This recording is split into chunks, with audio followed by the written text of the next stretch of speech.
नमस्कार, आप देख रहे हैं राष्ट्र प्रथम। आपके साथ मैं हूं तुषार शर्मा। भारत भ्रमण बुलेटिन में आपका स्वागत है। देश की तमाम खबरों से आपको कराएंगे मुखातिब, लेकिन उससे पहले सुर्खियां। लंबी बीमारी के बाद सपा संरक्षक मुलायम सिंह यादव का हुआ निधन। मुलायम सिंह के निधन पर अखिलेश यादव ने दी अपनी पहली प्रतिक्रिया। जम्मू कश्मीर के अनंतनाग में मुठभेड़, सुरक्षा बलों ने 2 आतंकियों को किया ढेर, सर्च ऑपरेशन जारी।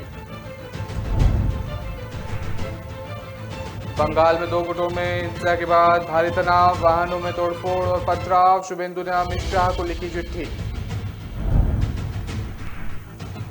मल्लिकार्जुन खड़गे ने बताया कि वो कांग्रेस अध्यक्ष का पद का लड़ रहे हैं चुनाव।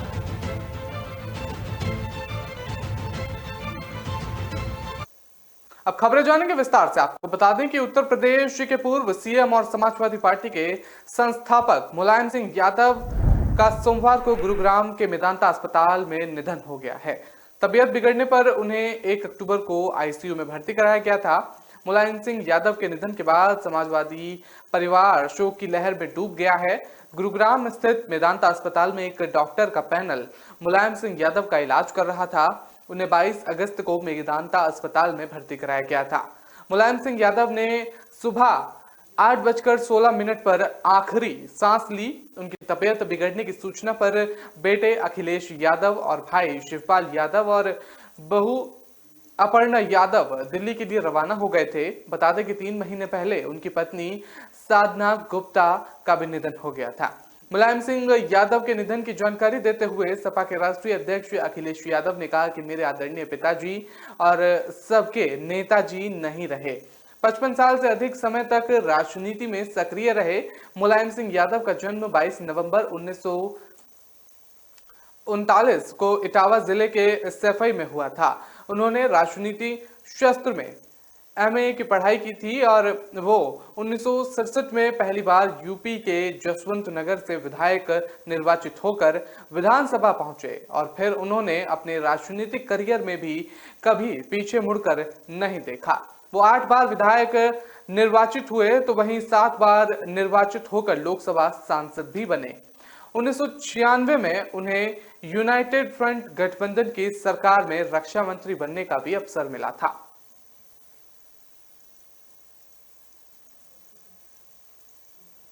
उत्तर प्रदेश के पूर्व सीएम और समाजवादी पार्टी के संस्थापक मुलायम सिंह यादव का गुरुग्राम के मेदांता अस्पताल में निधन हो गया है। वहीं मुलायम सिंह यादव के निधन पर उनके बेटे अखिलेश यादव ने अपनी पहली प्रतिक्रिया दी है। सपा संरक्षण के निधन पर अखिलेश यादव की प्रतिक्रिया को सपा ने अपने ट्विटर के जरिए शेयर किया है और उन्होंने लिखा है कि मेरे आदरणीय पिताजी और सबके नेताजी नहीं रहे। वहीं सपा संरक्षण मुलायम सिंह यादव का निधन सुबह करीब 8:16 पर मेदांता अस्पताल में हुआ था। इसकी पुष्टि भी उनके बेटे अखिलेश यादव ने ट्वीट के जरिए की। और बता दें, वहीं पीएम मोदी ने उनके निधन पर ट्वीट कर लिखा है कि जब हमने अपने अपने राज्य के मुख्यमंत्रियों के रूप में काम किया तब मुलायम सिंह यादव के साथ मेरी कोई बातचीत हुई। बता दें, घनिष्ठता जारी रही और मैं हमेशा उनके विचारों को सुनने के लिए उत्सुक था। उनका निधन मुझे पीड़ा देता है और उनके परिवार और लाखों समर्थकों के प्रति संवेदना। ओम शांति। तो पीएम के जरिए ये ट्वीट किया गया है।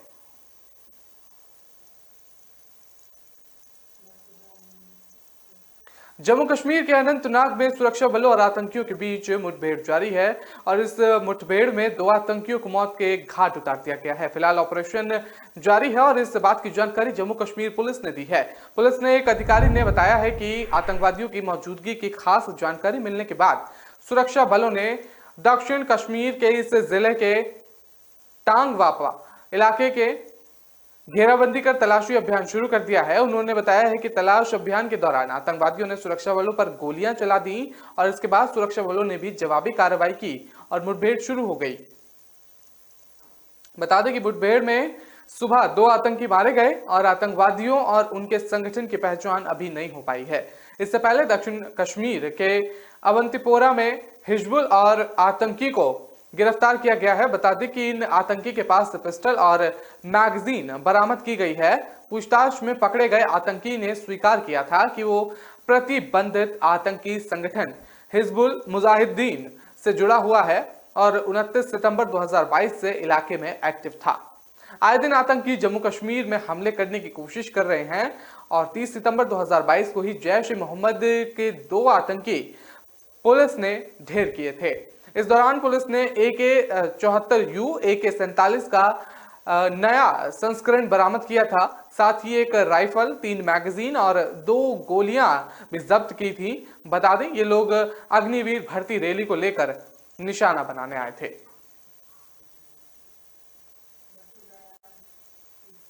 पश्चिम बंगाल के मोमिनपुर में इलाके में 2 समुदायों के बीच तनाव पैदा हो गया। इसके बाद यहां जमकर हिंसा हुई और तोड़फोड़ हो गई। कई दुकानों के साथ साथ वाहनों में भी तोड़फोड़ की गई। इसके बाद इस पूरे इलाके में तनावपूर्ण की स्थिति बनी हुई है और हिंसा को लेकर विपक्ष के नेता शुभेंदु अधिकारी ने गृह मंत्री अमित शाह को चिट्ठी लिखकर मदद मांगी है। चिट्ठी में शुभेंदु अधिकारी ने कहा है कि अमित शाह से केंद्रीय बल तैनात करने की मांग की गई है।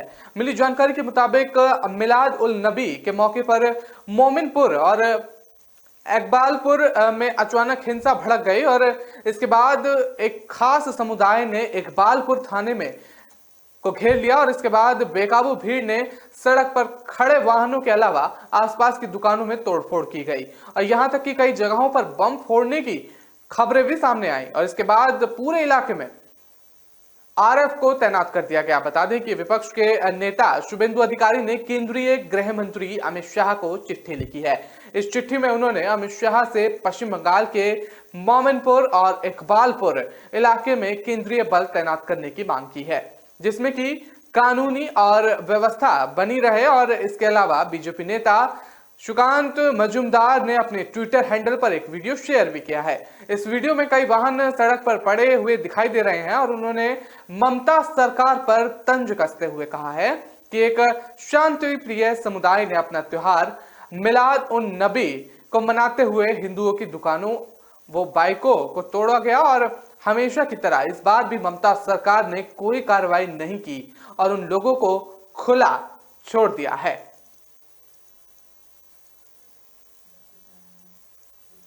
कांग्रेस के वरिष्ठ नेता मल्लिकार्जुन ने रविवार को कहा कि वो भारतीय जनता पार्टी और राष्ट्रीय स्वयंसेवक संघ का मुकाबला करने के लिए अपनी पार्टी के अध्यक्ष पद के लिए चुनाव लड़ रहे हैं।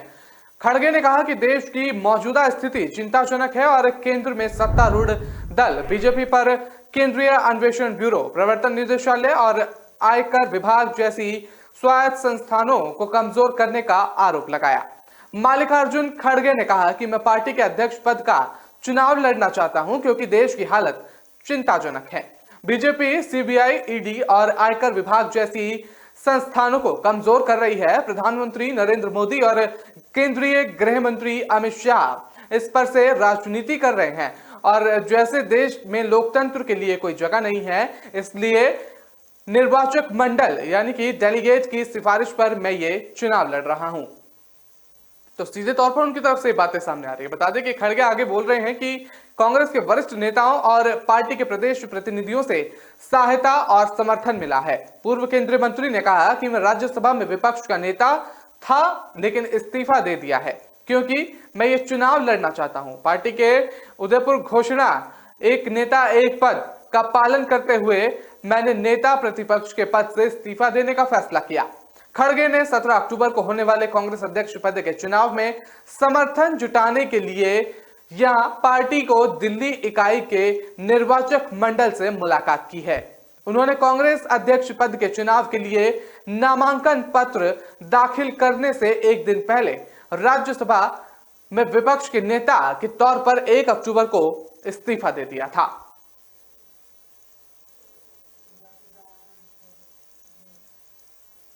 फिलहाल वक्त हो जाए छोटे से ब्रेक का। खबरों का सिलसिला लगातार जारी रहेगा।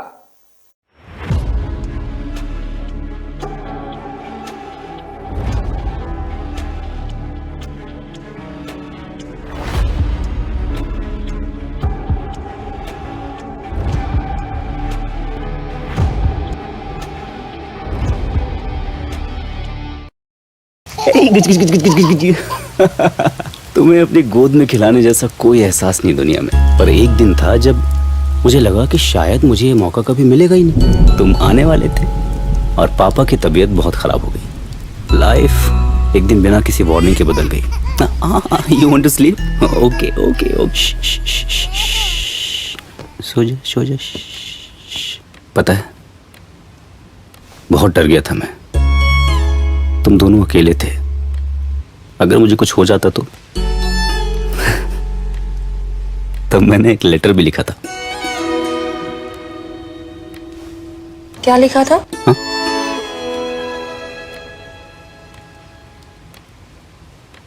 लिखा था कि मैं अभी तक तुमसे मिला भी नहीं हूं और I love you so much already.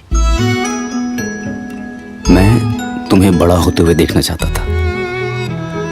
Life का शायद कोई और ही प्लान था। अरे, तुम दोनों को कभी मेरी कमी महसूस ना हो, इसलिए मैंने सब कुछ प्लान कर लिया है। लाइफ कब और कैसे बदल जाए ये किसी को नहीं पता, इसलिए अपनों का फ्यूचर आज ही सिक्योर करें HDFC लाइफ टर्म प्लान्स के साथ। HDFC लाइफ, सर उठा के जियो।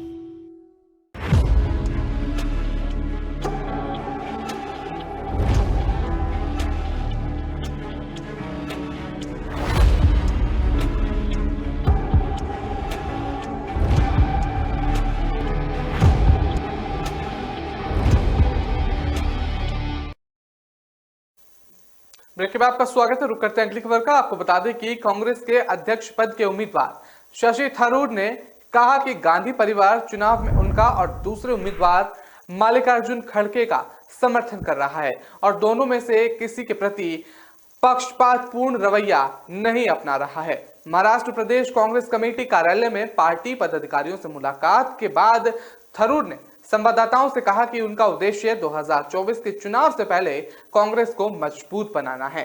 थरूर आगे बोले हैं कि गांधी परिवार मुझे और खड़गे जी को अपना आशीर्वाद दे रहा है क्योंकि हम कांग्रेस को मजबूत करने के लिए चुनाव लड़ रहे हैं। थरूर ने उन आर्टिकलों को खारिज कर दिया कि खड़गे और उनके बीच चुनावी मुकाबला एक आधिकारिक उम्मीदवार और एक आधिकारिक उम्मीदवार के बीच है। बता दें कि जैसा कि कुछ नेता दावा कर रहे हैं, थरूर बोले हैं कि गांधी परिवार के साथ संवाद के बाद मैं आश्वस्त हुआ हूं कि उनकी तरफ से मेरे या खड़गे के प्रति कोई पक्षपातपूर्ण रवैया नहीं है। उन्होंने कहा कि बीजेपी को विपक्ष का हिस्सा बनाने की तैयारी शुरू कर देनी चाहिए क्योंकि 2024 के चुनाव के बाद उन्हें वहीं बैठना होगा।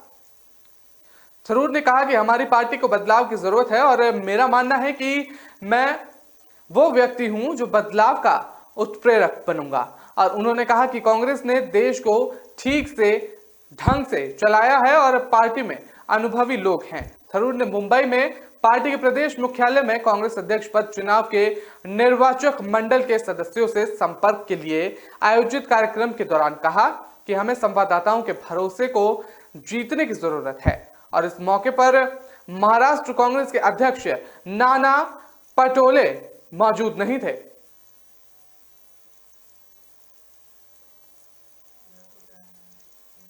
प्रधानमंत्री नरेंद्र मोदी 3 दिवसीय गुजरात दौरे पर हैं, जिसका आज दूसरा दिन है।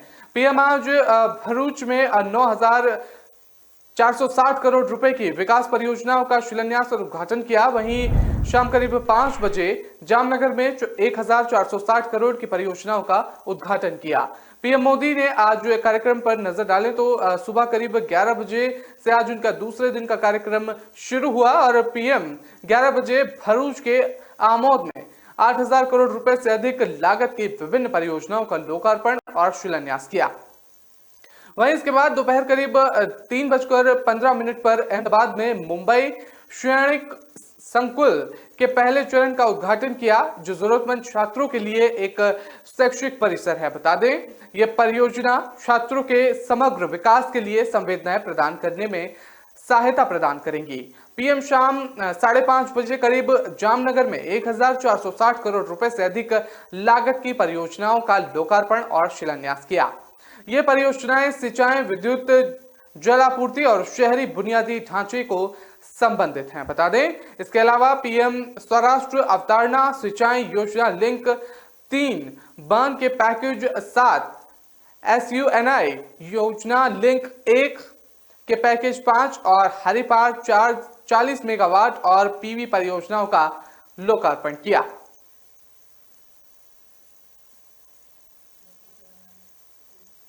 विदेश मंत्री एस जयशंकर ने भारत और न्यूजीलैंड के बीच द्विपक्षीय क्रिकेट संबंधों की सराहना की। बता दें, उन्होंने कहा कि देश में इस खेल के विकास में योगदान के लिए भारत हमेशा पूर्व कोच जॉन राइट और स्टीफन फ्लेमिंग का भी आभारी रहेगा। विदेश मंत्री ने कहा कि जब हम न्यूजीलैंड के बारे में सोचते हैं तो हमारे दिमाग में बहुत कुछ आ जाता है। मैं कहूंगा कि हमारे सहयोग का एक अच्छा उदाहरण वास्तव में क्रिकेट ही है। क्रिकेट के मैदान पर दोनों देशों के बीच सहयोग के उदाहरण से अन्य देश अनुसरण कर सकते हैं। भारत के विदेश मंत्री ने भारत के पूर्व कोच जॉन राइट का भी जिक्र किया, जो न्यूजीलैंड के थे, और जयशंकर ने कहा कि भारत में कोई भी जॉन राइट को नहीं भूलेगा। जो आईपीएल मैच देखता हो वो स्टीफन फ्लेमिंग को अनदेखी नहीं कर सकता। क्रिकेट के साथ हम सभी को शुभकामनाएं देते हैं, फिर भले ही हम चाहते हैं कि हमारी टीम जीते। बता दें कि जॉन राइट 2000 से 2005 तक भारतीय क्रिकेट टीम के कोच रहे।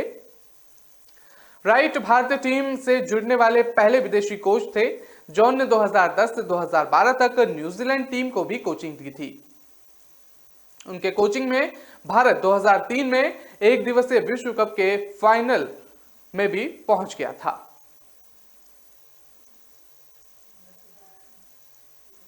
महाराष्ट्र में शिवसेना पर कब्जे की लड़ाई के बीच चुनाव आयोग ने पार्टी के सिंबल को फ्रीज कर दिया है। चुनाव आयोग ने अंधेरी ईस्ट विधानसभा सीट पर होने वाले उपचुनाव में शिवसेना के उद्धव ठाकरे और एकनाथ शिंदे के नेतृत्व दोनों गुटों की तरफ से पार्टी का नाम और चुनाव चिन्ह का इस्तेमाल करने पर पाबंदी लगा दी है।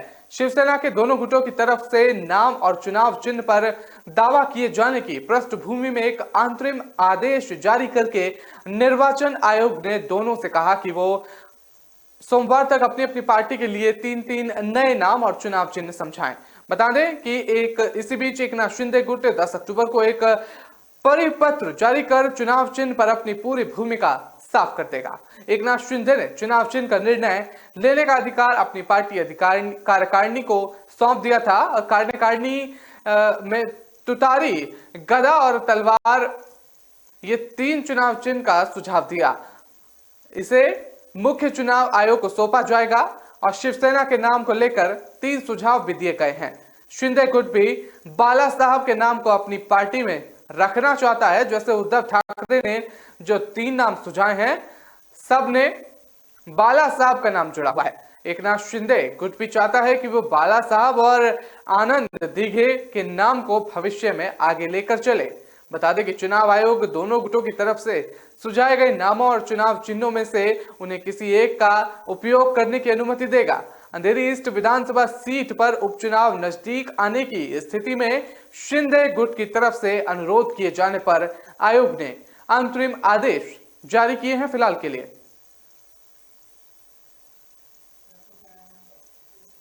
शिवसेना नेता उद्धव ठाकरे ने रविवार को निर्वाचन आयोग से अपील की कि वो उनके नेतृत्व वाले धड़े द्वारा सुझाए गए 3 चुनाव चिन्ह और नाम में से एक पर जल्द अंतिम निर्णय ले।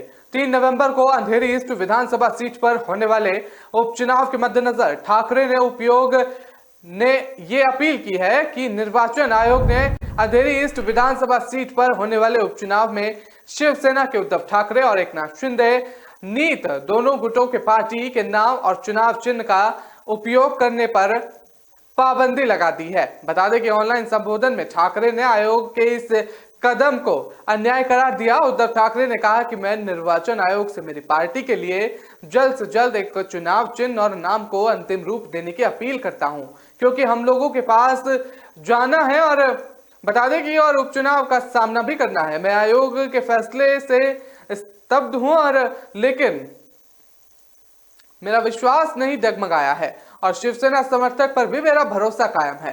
पार्टी के दोनों गुटों द्वारा नाम और चुनाव चिन्ह पर दावा किए जाने की पृष्ठभूमि में एक अंतरिम आदेश जारी कर निर्वाचन आयोग ने दोनों से कहा था कि वो अपनी अपनी पार्टी के लिए 3 नए नाम और चुनाव चिन्ह सुझाएं और आयोग दोनों गुटों द्वारा सुझाए गए नामों और चुनाव चिन्ह में से उन्हें किसी एक का उपयोग करने की अनुमति देगा।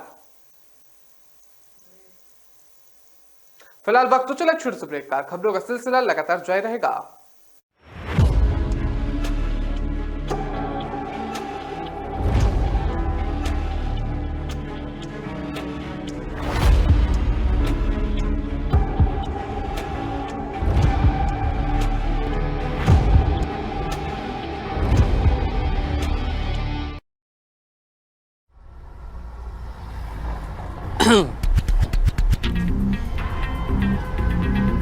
इस लड़की की जल्दबाजी का जो बोझ है इसे दुनिया नहीं समझ सकती। ये कैब से जाएगी, ये ऑटो से जाएगी, इसके मोबाइल पर ऐप खुला हुआ है, ये कैब से जाएगी। इसका एक हाथ हवा में है, ये ऑटो से ही जाएगी। कैब से, ऑटो से, कैब से, ऑटो से, कैब, ऑटो, कैब। ऑटो। या खुदा, ये तो रैपिडो से जाएगी। रैपिडो से।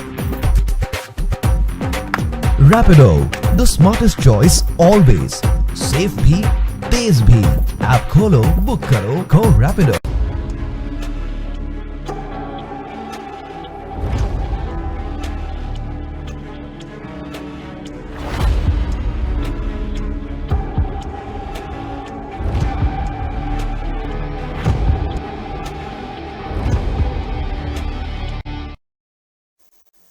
ब्रेक के बाद आपका स्वागत है। रुक करते हैं अगली खबर का। आपको बता दें कि उत्तर प्रदेश के पूर्व सीएम और समाजवादी पार्टी के संस्थापक मुलायम सिंह यादव ने सुबह गुरुग्राम के मेदांता अस्पताल में अंतिम सांस ली है। लगातार तबियत बिगड़ने के बाद उन्हें मेदांता में भर्ती कराया गया था।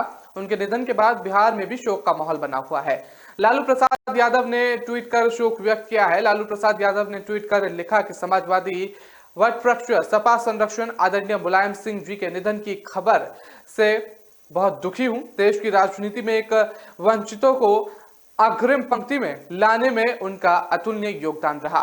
उनकी यादें जुड़ी रहेंगी। ईश्वर से प्रार्थना करता हूं कि दिवंगत आत्मा को अपनी श्री चरणों में स्थान दे। विनम्र श्रद्धांजलि। वहीं बिहार के उप मुख्यमंत्री और लालू प्रसाद यादव के बेटे तेजस्वी यादव ने भी शोक व्यक्त किया है। तेजस्वी यादव ने लिखा कि आदरणीय नेताजी सपा संरक्षण ने श्री मुलायम सिंह जी के निधन पर गहरा शोक और संवेदना व्यक्त करता हूं। वो एक कुशल प्रशासक, प्रख्यात समाजवादी और लोकप्रिय राजनेता थे। उनके निधन से देश के राजनीतिक और सामाजिक क्षेत्र में अपूरणीय क्षति हुई है। दिव्यांगत आत्मा की अचिर शांति और परिजनों और प्रशंसकों को धैर्य, साहस और संबल प्रदान करते हेतु ईश्वर से प्रार्थना करता हूं। ओम शांति। बिहार के पूर्व मुख्यमंत्री जीतन राम मांझी ने भी दुख जताया है। मांझी ने ट्वीट कर कहा है कि समाजवादी पार्टी के संस्थापक उत्तर प्रदेश के पूर्व मुख्यमंत्री बड़े भाई मुलायम सिंह यादव का निधन अत्यंत दुखद है। ईश्वर दिव्यांगत आत्मा के शांति और परिजनों और समर्थकों को यह असीम दुख सहन करने की शक्ति दे।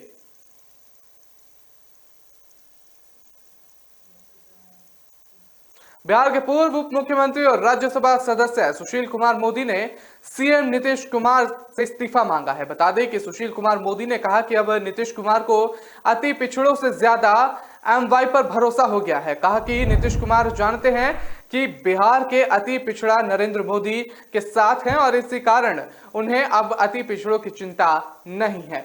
बीजेपी नेता सुशील कुमार मोदी ने कहा कि बिहार के अति पिछड़ा और अन्य नीतीश कुमार के कारण मेयर, डिप्टी मेयर बनने से वंचित हो गए हैं। बिहार के अति पिछड़ा और अन्य का करोड़ों रुपए का नुकसान जो चुनाव प्रचार में हुआ है, इसकी भरपाई राज्य सरकार करे। उन्होंने बीजेपी की 3 मांगों का भी जिक्र किया।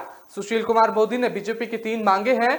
सुशील कुमार मोदी ने कहा कि बिहार में सरकारी नौकरियों और स्थानीय निकायों में अति पिछड़ों को आरक्षण उन्हीं सरकारी में मिला जिसमें जनसंघ या बीजेपी शामिल थी। 1978 में स्वर्गीय कर्पूरी ठाकुर की सरकार में पंडित कैलाशपति मिश्रा वित्त मंत्री थे, जिस कार्यकाल में ईबीसी को 26% सरकारी नौकरियों में आरक्षण मिला। 2007 में बिहार में एनडीए की सरकार से स्थानीय निकायों में ईबीसी को 20% आरक्षण दिया, जिनमें बीजेपी शामिल थी और वो नगर विकास मंत्री थे। नीतीश कुमार ने जिस आरजेडी कांग्रेस के हाथ मिलाया है, उस लालू कांग्रेस राज में 23 साल तक स्थानीय निकाय का चुनाव नहीं हुआ था, तो सीधे तौर पर वो निशाना साधते हुए नजर आए।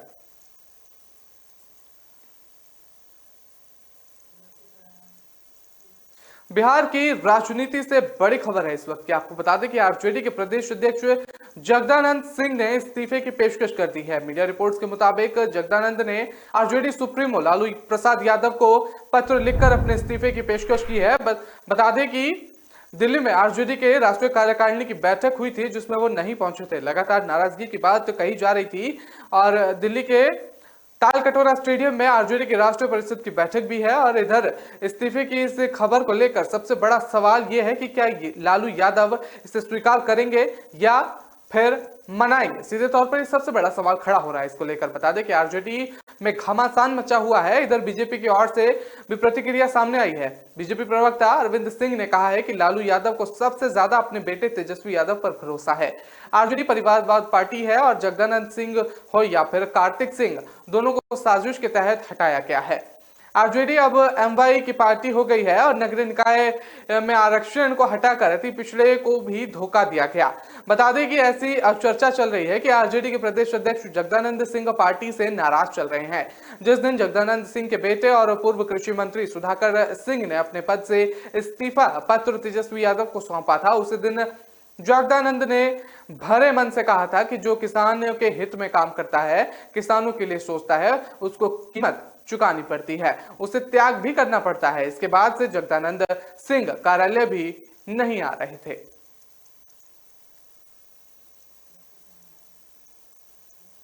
केंद्रीय मंत्री प्रहलाद पटेल ने कहा कि महाकाल लोक के स्वरूप को देखकर धर्मावलंबी और दुनिया के पर्यटक गौरवान्वित महसूस करेंगे। साल 2024 में लक्षित सीटों के साथ छिंदवाड़ा लोकसभा में भी कमाल करेंगे। और बता दें कि कांग्रेस पर निशाना साधते हुए उन्होंने कहा कि महाकाल लोक का विस्तार दर्शकों से पहले हो जाना था। केंद्रीय मंत्री प्रहलाद पटेल छिंदवाड़ा में पत्रकारों से बातचीत करते हुए कहा कि महाकाल हमारी परंपरागत पहचान और गौरव है। केंद्रीय मंत्री प्रहलाद पटेल ने कहा कि बनारस के बाद महाकाल परिसर के विकास के लिए सरकार को बधाई देता हूं।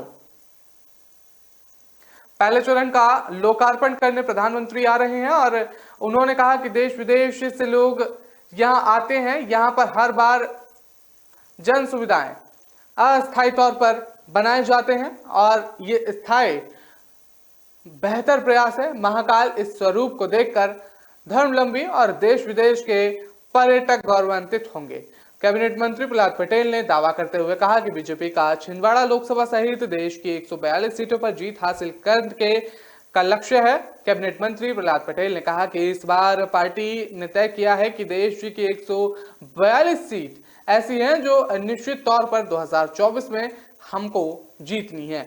लोकतंत्र में हम प्रचंड बहुमत से सरकार बनाते हैं। उन्होंने दावा करते हुए कहा कि हमारी नीतियां अच्छी हैं, हमारे नेता अच्छे हैं, हमारे विचार अच्छे हैं, तो फिर ये वैक्यूम क्यों नहीं बच्चे हैं। अब बता दें कि स्वाभाविक कुछ कमियां होंगी। कैबिनेट मंत्री प्रहलाद पटेल ने कहा कि केंद्रीय मंत्री और पार्टी के पदाधिकारी का सम्मिलित प्रयास है कि लक्षित इन सीटों पर जीत हासिल करेंगे। छिंदवाड़ा लोकसभा भी इन सीटों में से एक है और एक बार हम छिंदवाड़ा लोकसभा जीते हैं और उन्होंने लोगों से कहा कि आप मानकर चलिए 2024 में छिंदवाड़ा में कमल जरूर खिलेगा। राजस्थान की सियासत में बीजेपी के भैरव सिंह शेखावत और कांग्रेस के अशोक गहलोत की सरकार को हिला देने वाले सूबे के दबंग नेता अब नहीं रहे हैं। बता दें कि सरदशहर विधायक पंडित भंवरलाल शर्मा का आज तड़के निधन हो गया है। जयपुर के सवाई मानसिंह अस्पताल में उन्होंने अंतिम सांस ली है और 77 वर्षीय शर्मा पिछले लंबे समय से अस्वस्थ चल रहे थे। उनका पार्थिव शरीर विद्यागढ़ नगर ब्राह्मण महासभा भवन में अंतिम दर्शन के लिए रखा गया है। बता दें कि अंतिम संस्कार के लिए उन्हें ले जाया जाएगा और शर्मा के निधन से सियासी जगत में शोक का माहौल छाया हुआ है। और बता दें कि अशोक गहलोत ने अस्पताल पहुंचकर उनसे मुलाकात की थी शनिवार को और शर्मा के निधन पर सीएम गहलोत समेत कई जनप्रतिनिधि ने शोक जताया है। भंवरलाल शर्मा के निधन पर सीएम गहलोत ने दुख व्यक्त किया है। उन्होंने कहा है कि कांग्रेस विधायक श्री भंवरलाल शर्मा के निधन पर मेरी गहरी संवेदनाएं। काफी समय से वो अस्वस्थ चल रहे थे। उनके स्वास्थ्य को लेकर मैं उनके परिजनों के संपर्क में था। कल रात अस्पताल पहुंचकर चिकित्सकों से जानकारी ली और परिवार से मुलाकात की थी। सीएम ने कहा था, ईश्वर से प्रार्थना करता हूं कि शोकाकुल परिजनों को इस बेहद कठिन समय में संबल प्रदान करे और दिव्यांगत आत्मा को शांति प्रदान करे।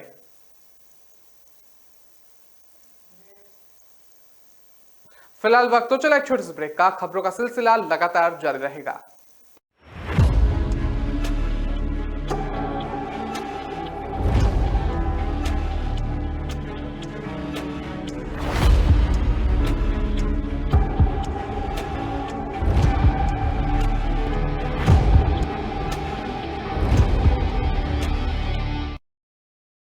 शम्मी बोलो, ये सिलबट्टे को अंग्रेजी में क्या बोलते हैं? सिलबट्टा क्या बोलते हैं?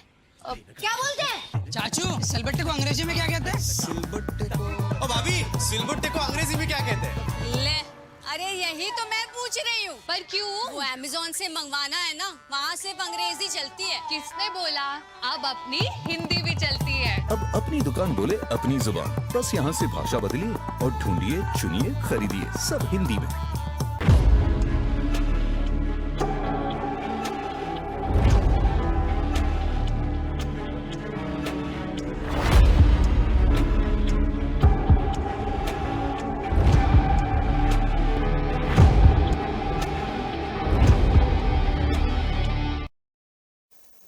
ब्रेक में आपका स्वागत है। रुक करते हैं अगली खबर का। आपको बता दें कि पंजाब की भगवत मान सरकार ने प्रदेश के लगभग 9,000 कच्चे अध्यापकों को पक्का करने वाला नोटिफिकेशन जारी कर दिया है। पंजाब के मुख्यमंत्री भगवत मान ने इस बात की जानकारी देते हुए कहा है कि अब बाकियों के लिए काम करेंगे और वादे के मुताबिक 36,000 शिक्षकों को पक्का करेंगे। पंजाब सरकार लगातार लोक हितैषी फैसले ले रही है और हर वर्ग के लिए मान सरकार काम कर रही है। चुनावों से पहले हर पार्टी ने कच्चे कर्मचारियों को पक्का करने की बात करती थी। हालांकि पंजाब में आम आदमी पार्टी की सरकार बनने के बाद मुख्यमंत्री भगवत मान ने फैसला लिया था कि 36,000 कच्चे कर्मचारियों को पहले के आधार पर पक्का किया जाएगा। सीएम भगवत मान ने कच्चे अध्यापकों को पक्का करने के नोटिफिकेशन को लेकर ट्वीट कर लिखा है, एक खुशखबरी साझा कर रहा हूं। अध्यापकों को पक्का करने का फैसला अध्यापक दिवस वाले दिन लिया गया था, वो पूरा हो गया है। लगभग 9,000 कच्चे अध्यापकों को पक्का करने वाला नोटिफिकेशन जारी कर दिया है। अब बाकियों के लिए काम करेंगे। वादे मुताबिक 36,000 को पक्का करेंगे। जो कहते हैं वो करते हैं। बता दें कि सीएम भगवत मान ने शिक्षक दिवस के मौके पर राज्य स्तरीय प्रोग्राम में लगभग 9,000 कच्चे अध्यापकों को पक्का करने का ऐलान किया था। वहीं कच्चे शिक्षकों को पक्का करने का नोटिफिकेशन जारी होने के बाद कच्चे अध्यापकों के प्रतिनिधि मंडल ने सीएम भगवत मान से मुलाकात की और उनका धन्यवाद किया। इस मौके पर कच्चे अध्यापकों ने अपने 14 साल पुराने दर्द को बयां करते हुए मान सरकार को जनहितैषी सरकार बताया।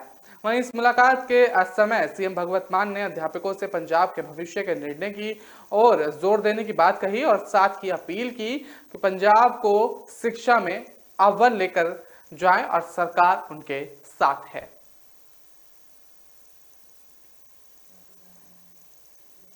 आरएसएस प्रमुख मोहन भागवत ने नागपुर में एक कार्यक्रम में कहा था कि वर्ण और जाति व्यवस्था एक पुरानी सोच थी, अब लोगों को इसे भूल जाना चाहिए। उन्होंने कहा था कि सामाजिक भेदभाव का कारण बनने वाली किसी भी चीज का त्याग कर देना चाहिए।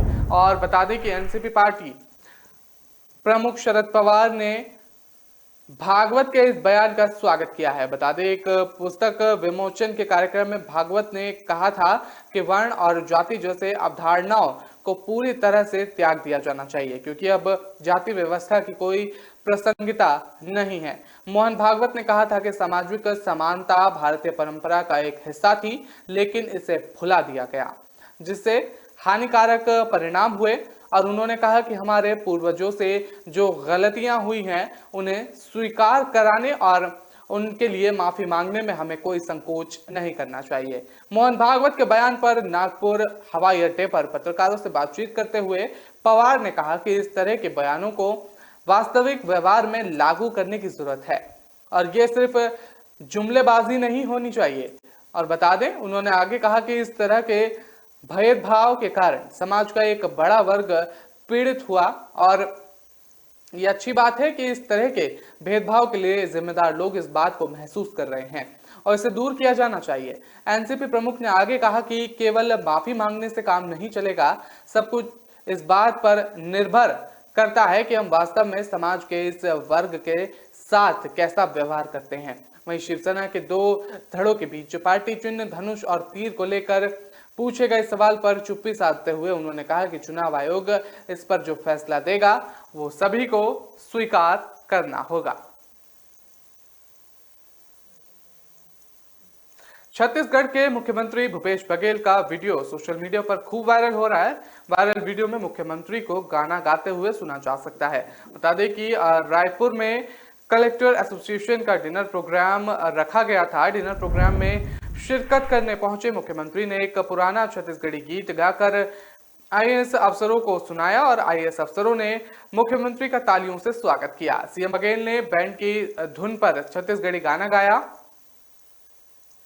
ये धमदा के राजा बाबू गाते हुए मुख्यमंत्री का किसी ने वीडियो बना लिया। वीडियो को मुख्यमंत्री ने आधिकारिक ट्विटर अकाउंट से शेयर कर लिखा है कि मैं यहाँ के गाता हूं। बता दें कि मुख्यमंत्री के छत्तीसगढ़ में गाने सोशल मीडिया पर खूब वायरल होते रहे हैं और एक बार बता दें कि कार्यक्रम में भी राज्यगीत अरपा पैरी के धार गाकर मुख्यमंत्री दर्शकों की वाहवाही लूट ले चुके थे। बता दें कि सीएम बघेल मौके का फायदा उठाने में पीछे नहीं रहते हैं और छत्तीसगढ़ के पारंपरिक त्योहारों में भी मुख्यमंत्री बघेल को थिरकते हुए देखा जा सकता है। मुख्यमंत्री गेड़ी नाच भी करते हुए अक्सर दिख जाते हैं और इसी साल रायपुर में हेरली और तीजापोरा त्योहारों पर मुख्यमंत्री निवास में बघेल ने गेंडी डांस भी किया था।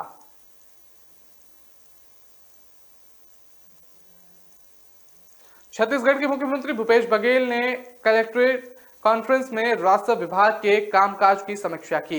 इस दौरान उन्होंने राजस्व विभाग के ढीले ढाले कामकाज पर कड़ी नाराजगी जताई है और तल्ख लहजे में नागरिकों के कार्य को समय सीमा में करने को कहा गया है। बता दें कि भ्रष्टाचार की शिकायत पाए जाने पर सख्त कार्रवाई के निर्देश दिए हैं। इसके अलावा राजस्व विभाग के अधिकारी कर्मचारियों को अपनी कार्यशैली में बदलाव लाने के लिए कहा गया है। दरअसल राज्य के सभी एसपी और कलेक्टरों का कॉन्फ्रेंस शुरू हुआ है और आज अंतिम दिन में मुख्यमंत्री प्रशासन के कामकाज को लेकर कलेक्टरों के साथ मीटिंग की है और इस दौरान कई महत्वपूर्ण मामलों में उन्होंने निर्देश दिया है। उन्होंने कलेक्टर और कमिश्नरों को नियमित रूप से तहसील कार्यालयों के निरीक्षण करने का और अतिवृष्टि और अल्पवृष्टि से फसल नुकसान की समीक्षा करते हुए प्रभावित किसानों को राहत राशि दिलाने का निर्देश दिया। कलेक्टर कॉन्फ्रेंस में मुख्यमंत्री ने कलेक्टरों से कहा कि 3 साल से एक स्थान पर जमे पटवारियों का तबादला करें। उन्होंने शहरी क्षेत्रों में सीमांकन प्रकरणों के देरी पर भी नाराजगी जाहिर की है और कहा है कि इन क्षेत्रों में राजस्व अमलों को बदला जाए। उन्होंने कहा कि सीमांकन प्रकरणों का निराकरण समय सीमा में होना चाहिए। इसी प्रकार नए जिलों में नागरिकों को राजस्व प्रकरणों के शीघ्र निराकरण का लाभ जरूर मिलना चाहिए।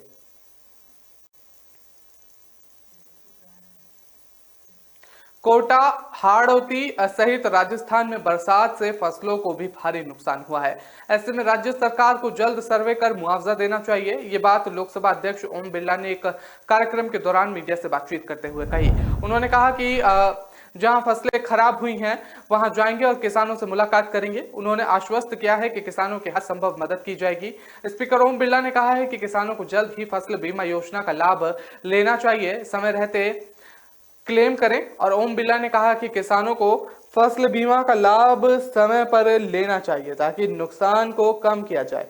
बता दें उन्होंने कहा है कि जो विसंगतियां फसल बीमा योजना में है उन्हें दूर करने का प्रयास किया जाएगा। वहीं उन्होंने बरसात से हो रहे नुकसान पर भी चिंता जाहिर की है। वहीं दूसरी ओर राज्य सरकार के निर्देश पर जिले में बेमौसम बारिश से फसलों को नुकसान होने के चलते तत्काल सर्वे कराने के निर्देश जिला कलेक्टर ओपी बुनकर ने कृषि विभाग और राजस्व अधिकारियों को दिए हैं। जिला कलेक्टर ने सभी किसानों से भी निवेदन किया है कि बीमा कंपनी के टोल फ्री नंबर पर भी तत्काल सूचना दें। उन्होंने कृषि विभाग और राजस्व विभाग के कार्मिकों के खिलाफ फसलों में लगातार वर्षा के कारण नुकसान का सर्वे 3 दिन में पूर्ण करने के निर्देश भी दिए हैं।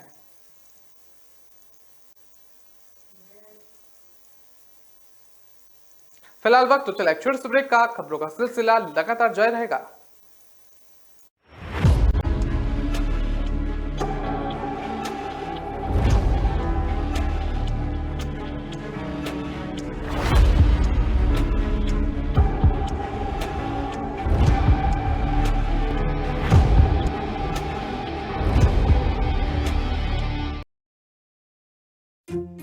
क्या लेंगी छोटी मैम साहब? एक पैकेट छोले मसाला, 50 ग्राम लौंग, 100 ग्राम दालचीनी और 50 ग्राम काली मिर्च। वंडर मिक्स मसाले सचमुच परिपूर्ण, क्योंकि इसमें है हर तत्व सही मात्रा में। ऊपरी मसालों का झंझट ही नहीं। और बस बेटी बस, छोले बनाने हो तो ले जाओ सिर्फ वंडर छोले मसाला, और कुछ नहीं। मम्मी मम्मी, सिर्फ वंडर और बाकी मसाले? और कुछ नहीं। अनेक मजेदार वैरायटीज, वंडर मसाले और कुछ नहीं।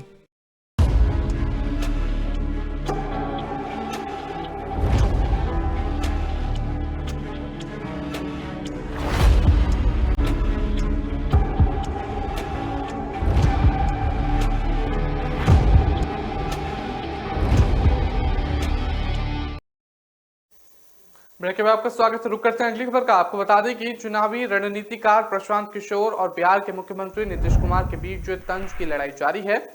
पीके ने अब नीतीश कुमार के उस बयान का पलटवार किया है जिसमें उन्होंने पीके पर आरोप लगाया था कि वो कांग्रेस के जेडीयू का विलय करना चाहते हैं। पीके ने नीतीश पर तंज कसते हुए कहा कि उन पर उम्र का असर दिख रहा है और वो कहना कुछ और चाहते हैं और बोल कुछ और देते हैं। प्रशांत किशोर ने आगे कहा कि नीतीश कुमार कह रहे हैं कि बीजेपी में एजेंडे पर काम कर रहा हूं, फिर खुद ही कहते हैं कि मैंने उन्हें कांग्रेस के साथ विलय करने को कहा। नीतीश भ्रमित और राजनीतिक रूप से अलग थलग होते जा रहे हैं और वो उन लोगों से घिरे हुए हैं जिन पर वो भरोसा नहीं कर सकते। इससे पहले नीतीश कुमार ने प्रशांत किशोर के उत्तराधिकारी वाले दावे पर कहा कि ये झूठ है, उन्हें जो कुछ भी बोलना है बोले, हमें इससे कोई लेना देना नहीं है। नीतीश के पीके पर आरोप लगाते हुए कहा कि पीके ने एक दिन उनसे आकर कहा था कि उनकी पार्टी को कांग्रेस में मर्ज कर लीजिए और इस पर नीतीश ने कहा कि वो भला कांग्रेस में क्यों मर्ज होंगे, और ये आज से करीब 4 से 5 साल पहले की बात है।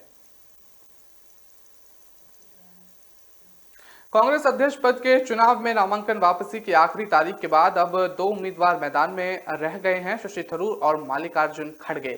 इन दोनों के बीच मुकाबला इस मायने में भी खास है कि लंबे समय खुद अब जो भी कांग्रेस प्रेसिडेंट बनेगा वो गांधी परिवार का नहीं होगा। 17 अक्टूबर को कांग्रेस अध्यक्ष पद का चुनाव होगा। इस चुनाव के लिए सभी राज्यों में 67 बूथ बनाए गए हैं और पार्टी के केंद्रीय चुनाव प्राधिकरण ने ये जानकारी दी है।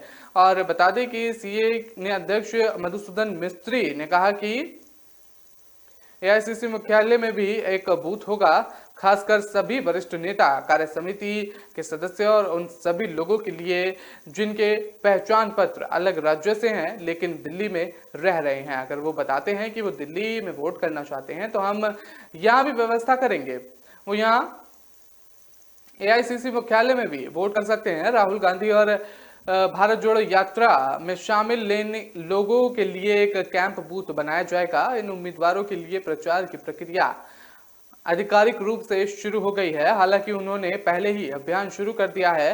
तकनीकी रूप से संविधान के अनुसार हम उन्हें 7 दिन नामांकन वापस लेने का समय देते हैं। मधुसूदन मिस्त्री ने कहा कि हर राज्य की राजधानी में 17 अक्टूबर को चुनाव होगा। सुबह 10 बजे से शाम 4 बजे तक चुनाव का समय होगा। ये चुनाव गुप्त मतदान से होगा। सभी बैलेट बॉक्स एआईसीसी मुख्यालय लाए जाएंगे और फिर 19 अक्टूबर को मतगणना होगी। मतगणना समाप्त होते ही परिणाम घोषित कर दिया जाएगा।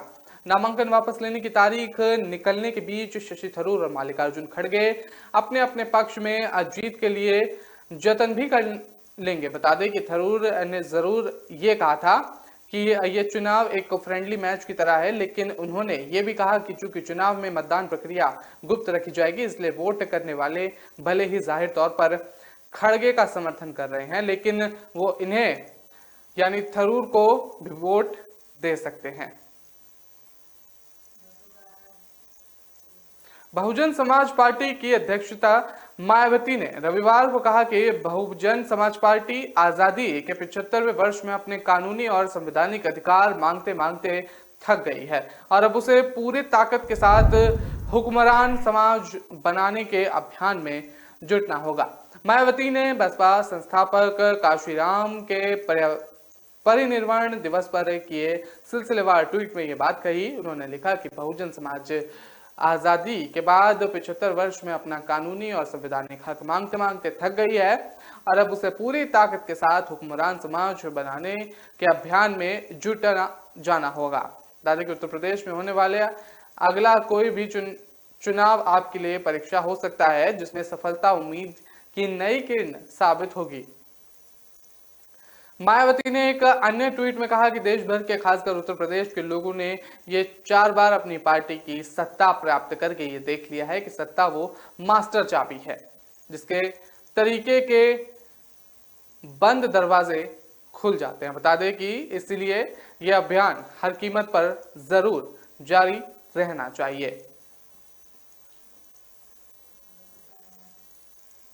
भारतीय रेलवे ने बंगलौर से मैसूर टीपू एक्सप्रेस का नाम बदलकर वोडियार एक्सप्रेस कर दिया है। ट्रेन का नाम बदलने को लेकर बीजेपी सांसद प्रताप सिम्हा ने रेल मंत्रालय को एक चिट्ठी लिखी है और रेल मंत्रालय ने इस ट्रेन का नाम बदलने को लेकर एक लेटर भी जारी कर दिया है। बता दें कि अब इस मामले पर राजनीति शुरू हो गई है। एआईएमआईएम के अध्यक्ष असदुद्दीन ओवैसी ने बीजेपी पर हमला करते हुए कहा कि टीपू की विरासत को बीजेपी कभी नहीं मिटा पाएगी।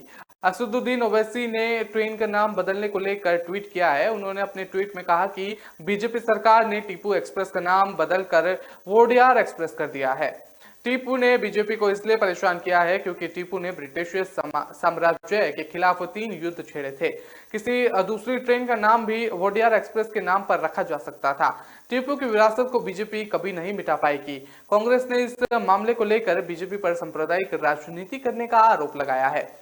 कर्नाटक कांग्रेस संचार विभाग के को चेयरमैन मंसूर खान ने इस फैसले को सांप्रदायिक राजनीति का नाम दिया है। उन्होंने भी ट्वीट करते हुए कहा है कि टीपू एक्सप्रेस का नाम बदलकर वोडियार एक्सप्रेस क्यों किया गया। ये ट्रेन 42 साल से इस रूट पर चल रही है और किसी को इसके नाम को लेकर कोई आपत्ति नहीं थी, तो सीधे तौर पर यह ट्रेन का नाम बदला गया था।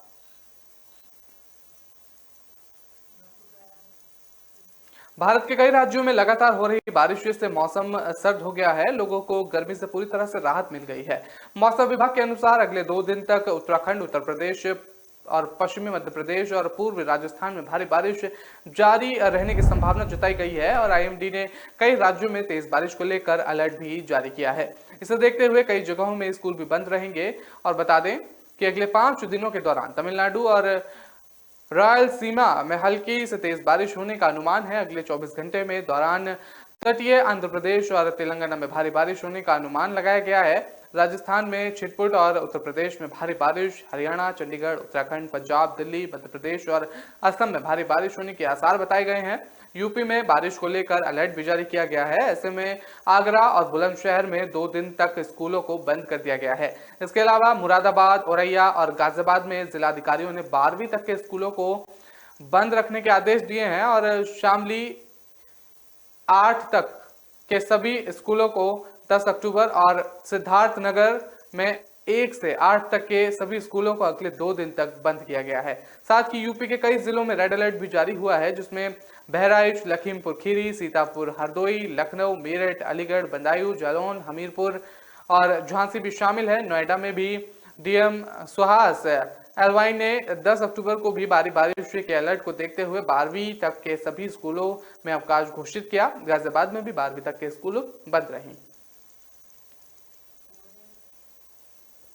तो फिलहाल इस बुलेटिन में इतना ही। मुझे दीजिए इजाजत। आप हमारी खबरों को विस्तार से पढ़ने के लिए हमारी वेबसाइट का भी इस्तेमाल कर सकते हैं। www.kalamkartavya.com पर जाकर आप खबरों को विस्तार से भी पढ़ सकते हैं। नमस्कार।